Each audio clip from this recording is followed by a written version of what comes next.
Mga bossing ko, ang isa sa mga pinakamaswerte mga bossing ko sa ating hapagkainan.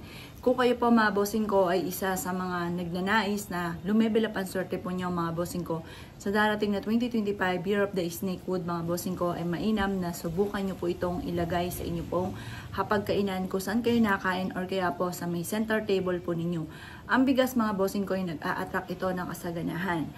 Sapol po yan mga bossing ko, lalo na pagdating sa usapin mga bossing ko ng mga pampaswerte, ang bigas ay hindi nawawala. Talagang yan po ang numero uno na nag-a-attract ng swerte mga boss. Ultimo mga bossing ko, kapag po may ikinakasal, nagsasabog po sila na may bulaklak, na may palay, at ang dulot po nito ay kasaganahan para sa mga bagong kasal.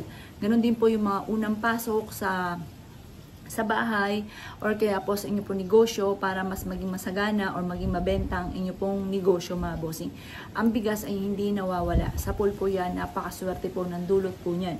Kaya kung nais nyo po na lumevel up, ang swerte po ninyo mga bossing ko, ngayon darating na ito ng 2025 Year of the Snakewood, maglalagay kayo ng bigas mga bossing ko sa inyong hapagkainan or sa inyong pong center table. Pwede rin naman po na gumawa ka ng ganito mga bossing ko. Ito yung dahon ng laurel, 3 dahon ng laurel. Ang bilang ng 3, yan po ay labis-labis na blessing. Tapos nilagyan ko ito ng lucky coin na nag-a-attract ng pera, nag-a-attract ng swerte. Proven po ito mga bossing. Pwede nyo siyang ilagay na ganyan mga bossing ko sa inyo pong pagkainan or sa center table po ninyo at ang dulot nito ay swerte. Ang lucky coin mga bossing ko ay may butas. Ang butas po ay tagusan ng kamalasan at para tuloy-tuloy na pasok ng swerte naman, meron na rin siyang mantra, Chinese prayer for dream come true. Yan pa mga bossing ko, kung gusto nyo lagi kayo swerte lalo na sa pera, ay lagi kang magdadala ng lucky coin.